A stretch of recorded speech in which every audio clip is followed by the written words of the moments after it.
Welcome to Mishna study Masachet Shekalim Perek Gimal Mishna Aleph. Over here in this Mishnah, in this Perek, we're going to discuss the concept of Terumat Halishka. Right? So Terumat Halishka means everyone went ahead, they gave their Machatzit Shekel to the Beit HaMikdash's treasury, and then at some point, right, we're going to take out all that money.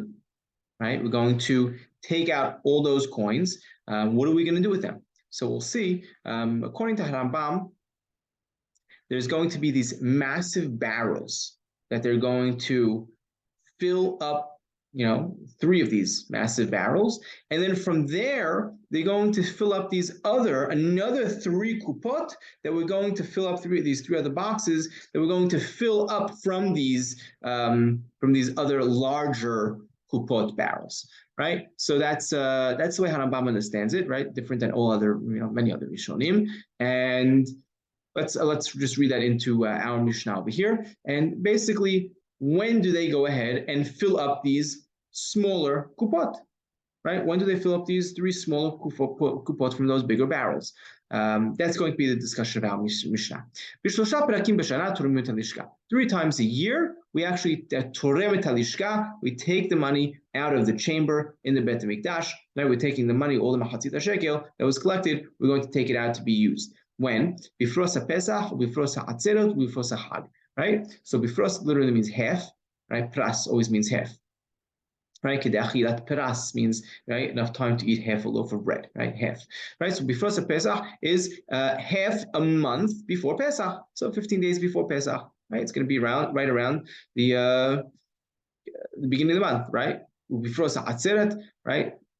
15 days before Shavuot, and before Sahag, 15 days before Sukkot. Right? Those are the 3 times we do it. Now, why do we do it those 3 times? We do it those 3 times really for Pirsum, so it's public, and everyone knows that we're taking out this time, and we need to get the money over. People realize, we need to get our money over. So the people are leaving close to the Beit HaMikdash. They make sure that their money gets there before, Aleph Nisan, when they're going to take this out, B'Trumat Lishka. And people are a little further away. The city is a little further from Jerusalem, know that they should get their money there before Sa'atzeret, before 15 days before Shavuot. And the people who are really far away, Bavel, right? Not everyone lived in Israel. So they would have to send their money, and you have to reach, again, before, Aleph Tishrei, so they could all, use, right? Everyone could use their money. The Beit HaMikdash could use the money for korbanot, right? Now, even if the money wasn't received by then, we mentioned earlier that all the korbanot that are bought, it includes all of Am Yisrael. It doesn't matter if the money was received not yet or not, right? It always includes everything. Okay, so those 3 time frames.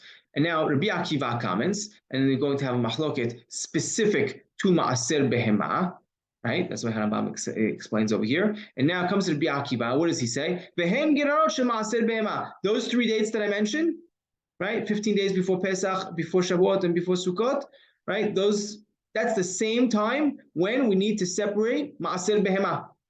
That's when we need to separate anytime we have to check 3 times a year, all animals that were born, the 10th one, right? We mark with the red marker, and we that's going to be Ma'aser Behema, right? That's the Ma'aser, 1/10 of your livestock that's born that year, you give as Ma'aser Behema. So that's according to the Rabbi Akiva, that it's those same time frames. Ben Azai Omer, Be-29 Be'adar, Be-1 B'Sivan, Be-29 Be'av. Right? The 29th of Adar, not the 1st of Nisan, the 1st of Sivan, right? Not 15 days before Shavuot, right? That would come out to, right? If Shavuot falls out usually around the 6th of Sivan. So 15 days before that would be the 21st, right? The 21st of Iyar, right? That's what Rabbi Akiva said over here. Comes in Ben Azai and says, no, the 1st of Sivan and the 29th of Av, Be'esim Tisha B'Av, right? Which is even earlier than the 1st of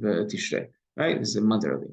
Rabbi Elazar and Rabbi Shimon Omrim, they argue and they say, no, not the 29th of Adar, the 1st of Nisan, Be'ahad B'Nisan, Be'ahad B'Sivan, Be'esim Tisha B'Elul, right? The 1st of Nisan, the 1st of Sivan. Just when it comes to Elul, right, we're not going to say the 1st of Tishrei because that's already Rosh Hashanah, so we're going to make it a day earlier, the 29th of Elul. Why is it 29th of Elul? Why did they say the first of Tishrei? It's Yom Tov. We're not allowed to separate Ma'asrot on Yom Tov. Therefore, they went ahead and made it a day earlier on the 29th of Elul. Halacha is like Rabbi Akiva, right? That the time frame for Ma'aser Behema is the same time frame as the dates when we would take the money out of the chamber, right, in the Beit HaMikdash.